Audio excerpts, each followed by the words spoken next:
Good day. Welcome to another Mr. Kilray presentation. Oh boy, am I having trouble getting this one together. But before I begin, I would like to wish everybody a wonderful and prosperous new year. And I promise that I shall try and produce quality content for this channel and build it one subscriber at a time. Today, the Republic of Canada. There is a website called Citizens for a Canadian Republic. Basically, it is a progressive website, so right off the hop, you're not going to find anything substantive there other than the fact that they just don't like the Queen. They don't like the fact that it's the Queen of England that is our head of state. Now, to be perfectly clear, I am from a very old family in Canada. My family came here in 1767. We landed in Penobscot, Massachusetts. Yes, this was before the United States was the United States. We landed in the colony of Massachusetts. Fought the Americans not once but twice, and grew out of the Niagara Peninsula to the present day. I have family that is completely spread over Canada and the United States, and that's basically me in a nutshell. We were United Empire loyalists. We were loyal to the Crown even before we got to Massachusetts. We were made to feel very unwelcome in Scotland because we didn't support the Stuart kings. We were not Jacobites. Now, here I am sitting in the current year, the brand spanking new year of 2017, and I'll be perfectly honest with you. I do not have a problem with the concept of Canada becoming a republic and seeing the end of the monarchy, in Canada anyways. However, I take great issue with the method by which the Citizens for a Canadian Republic would do it. Again, the same way Canada became a country, Canada is going to become a republic. In other words, it's going to be dictated top down. They propose that we just merely lobby the government to produce a constitutional amendment and change Canada, and it's basically like instead of saying constitutional monarchy, we're now a constitutional republic. Remove the crown, add the republic. I will say that is a typical elitist rubbish. If Canada is to become a republic, it must be through the force and will of the people. And I don't necessarily mean armed force, I mean through everyday Canadians pushing the government to do this.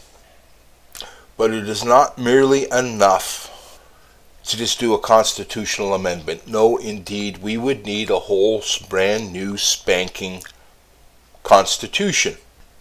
And in order to do it right, we would have to have a whole mess of town hall meetings so that every person in Canada could get behind this idea. It should not be just for the swells and elites to dictate to us what shall be and then say, well, this is your constitution. No, not at all. And that is the fundamental problem with our constitution today, is that it was an elite, top-down driven document. In the early years, it functioned just as the English Westminster-style government, no problems. But it wasn't until 1967 and Pierre Elliott Trudeau took over, and that would be King Selfie's daddy. The Canadian people was not the only thing he had contempt for. No, indeed, he had contempt for the Crown as well. He had contempt for the Canadian people to such an extent that when Again, this is Daddy Trudeau chasing his monument, patriating the British North America Act to Canada, putting some amendments into it and renaming it, slapping a new label on it, calling it the Constitution Act of 1867 to 1982. And as a result, little changed except for an unchecked, unbalanced executive branch and an unchecked, unbalanced legislative branch. As I said, the Canadian people was not the only ones that he had contempt for. He also had contempt for MPs in general and treated them like trained monkeys. Actually, trained monkeys would be treated better under Trudeau. We have a ridiculous amount of, for lack of a better way of putting it, partisan politics and a party-driven system. The Canadian people were completely left out, frozen out in the cold. Now, you'd think that we had a check and balance in our judiciary. Sadly, we don't. Why, you may ask? Well, simply put, it is because the Prime Minister's office is the one who appoints the judges. And you want to believe that Pierre Trudeau and his successors carefully scrutinized everyone that they put on the bench so to ensure that none of their laws or legislation would ever really be challenged seriously. Calling it a benevolent dictatorship is a joke. Instead, what was created was a behemoth of a government whose sole existence rested upon its ability to grow. Our government is grown to such a size that eventually it will crush us under its weight. And what I mean by that is that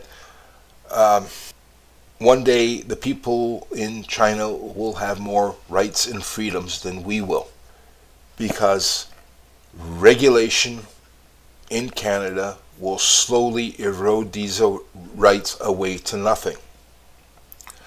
So when the citizens for a Canadian Republic just want to stroke off the Monarch and call it a republic now, it is about the same as a car driving down the road with a flat tire and just merely changing the driver and not the tire.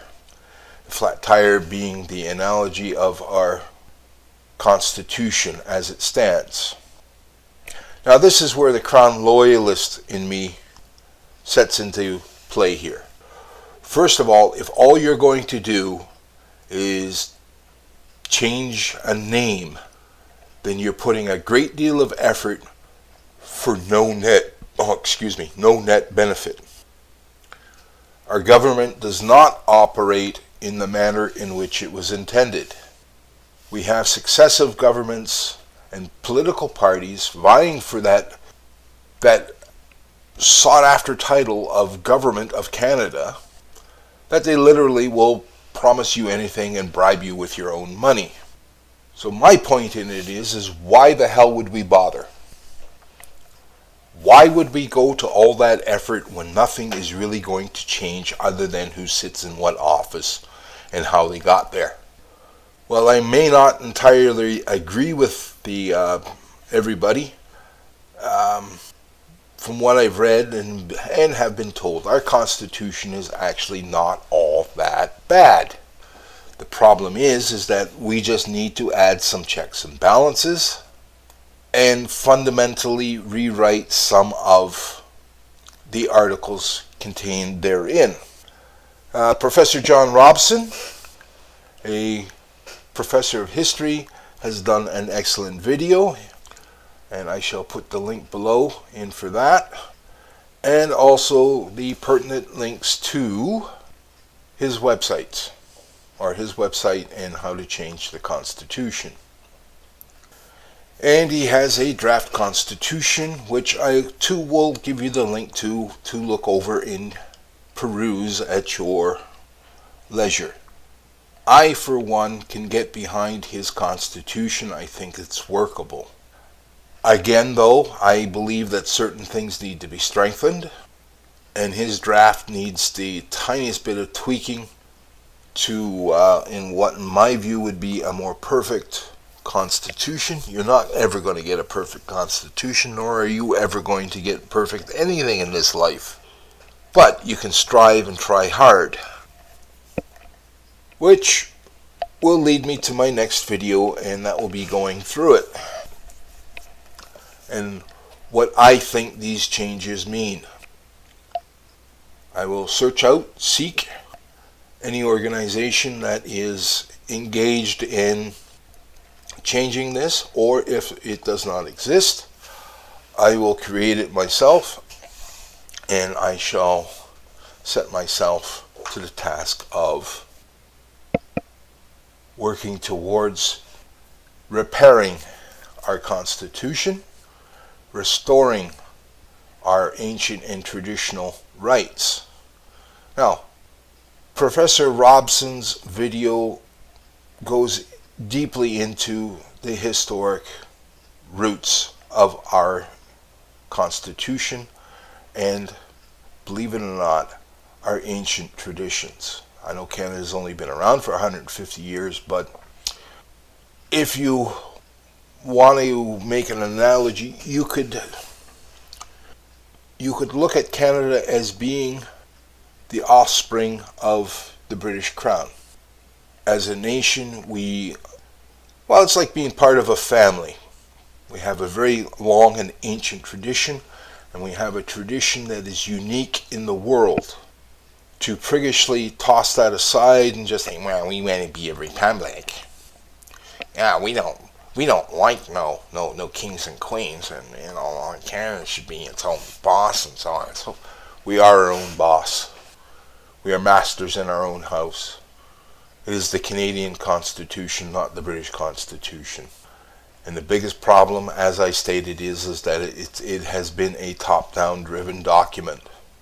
I think it is high time that we as Canadians reclaim what is rightfully ours. And with that, I wish everybody a wonderful day.